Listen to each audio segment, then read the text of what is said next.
Today I fucked up by getting a fictional child's name on my arm.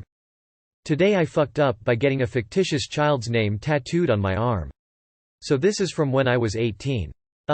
Me and my girlfriend at the time were so in love, you know. Like how teenagers are when they've been going out for 2 minutes they think that's it. Yeah. That was me and my ex. To be fair, we had been together for about 2 years and it was longer than anyone else in our friendship group and thought it was going to last forever. We talked about kids, marriage, mortgage etc. and it was, at the time, set in stone. When on the subject of names for kids we agreed on a unisex name, Charlie. To be honest, I wasn't really a fan of the name, no offense to any Charlies out there. So my 18th birthday is coming up and I decide to get a tattoo. I took ages trying to decide what to get and then it hit me, Charlie. I wanted to keep it a secret so I could surprise my girlfriend with it. Also my parents couldn't talk me out of it. I went down to the tattoo parlor and booked in for it to be done on my forearm. The whole thing took about 4 hours and to be fair it was a good job. Probably the best tattoo of a kid's name that hasn't been conceived yet I've ever seen. Anyway, me and my girlfriend split up about 4 months after the tattoo. She met another guy, had a child and called it Pete about a year or so after. I still have full custody of Charlie to this day. T-boyfriend, I am kind of glad she didn't call her child Charlie as it would be weirder having someone else's kid's name tattooed on my arm. So that's a win in my eyes. When people ask me why I have the name tattooed on my arm I just tell them I am just really into Charlie and the Chocolate Factory. It is still weird, but not as weird. People are quite accepting about this over the truth. Too long did not read. Me and my girlfriend were planning on having a child. We didn't, but I got the tattoo on the agreed name before it was born. Then we split up.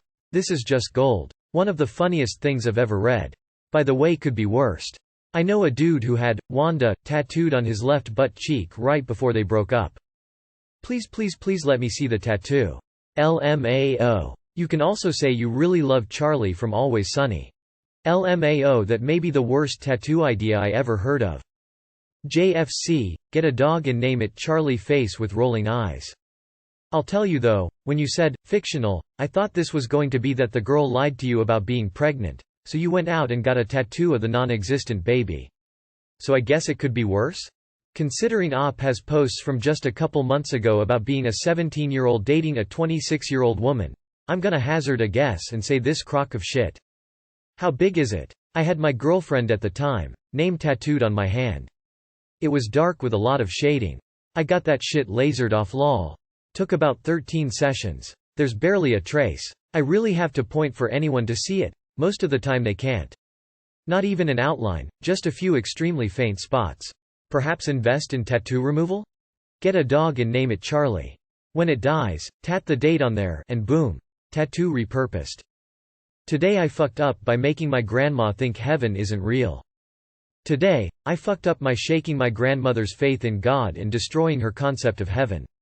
First, the obligatory, this didn't happen today, as this happened during Thanksgiving dinner, which isn't better.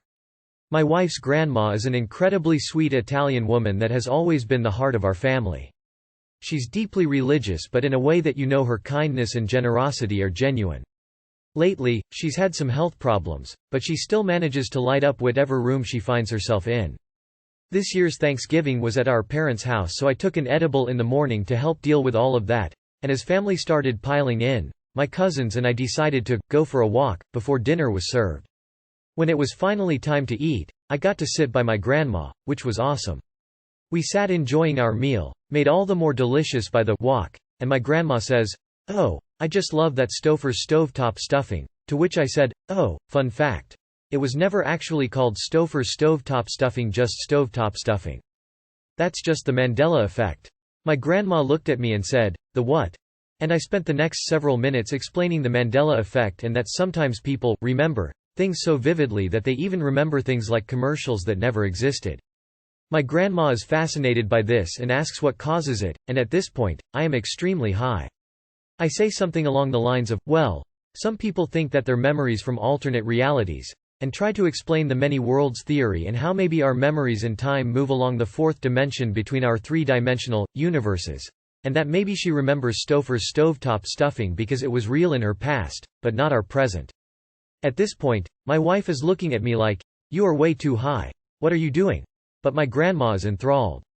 I clumsily explain the Schrödinger's cat experiment to her and she is eating it up and finally just says, "I don't know what to believe anymore. I need a moment." For the rest of the day, she just kind of sat by herself pondering her mortality and eternity, and now she won't go to church anymore, and when my uncle offered to take her she just shrugged and said, "Why bother? It's just more of the same." I think I broke her. Too long did not read. Got too high at Thanksgiving and destroyed my grandma's faith in God. Now it's time to get grandma high and continue this talk. The Mandela effect is more like an example of just how shitty and easily influenced human memory can be, which is interesting enough in itself. You chose to go the batshit alternate reality route on your own. Your grandma seems amazingly sweet. It's amazing that she even listened to you and was interested by what you said in the first place. Even if her beliefs are shattered, I hope she is okay. I've just spent the last 3 hours going down the rabbit hole on Stouffer's. I was 100% certain it was Stouffer's. I remember the damn ad. It said something like, "If it's not Stouffer's, it's not stovetop." WTF. Is it just me or does this make no sense at all? Is she your grandma or your wife's? And, our parents' house? Well, this is probably good and bad. They didn't clap? Today I fucked up by telling my GF that she is not the only beautiful woman in existence. We were watching Guardians of the Galaxy Volume 2. There is this green insect humanoid alien called Mantis that gets called ugly by one of the main characters all throughout the movie. While watching I said something along the lines of, "PFF, I don't even think she's ugly. I actually find her damn sexy." My girlfriend chuckled and didn't react any further. I didn't think for a second that this was a stupid thing to say.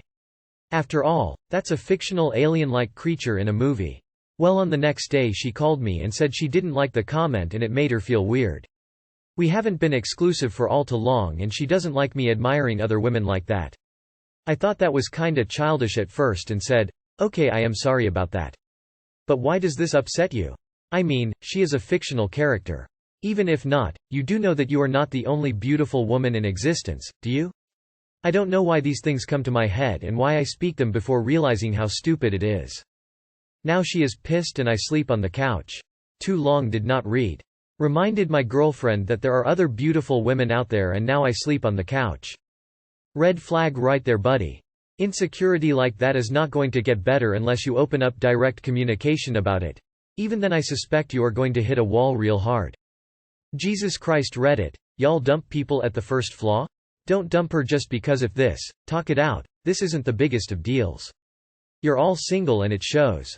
I don't think that is you fuck up at all. The idea that when you enter a relationship everyone else in the world become an ugly ogre is just alien to me.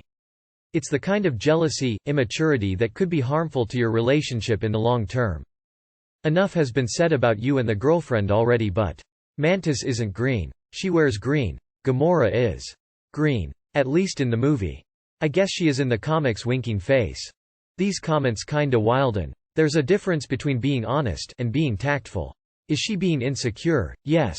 Are you wrong? No. Did you kinda act like a dick? Yes. Should y'all talk and work it out? Yes. I disagree with most here. I think if you said you were just messing because she's a strange insect alien would have been fine. I do think it is slightly disrespectful to be admiring other women openly for no reason with your girl right there. Then saying you're not the only beautiful woman in the world is just entirely unnecessary. I think it's all a lack of respect, to be honest. And for those saying bin her, she simply said it made her uncomfortable. She tried to communicate and reacted immaturely.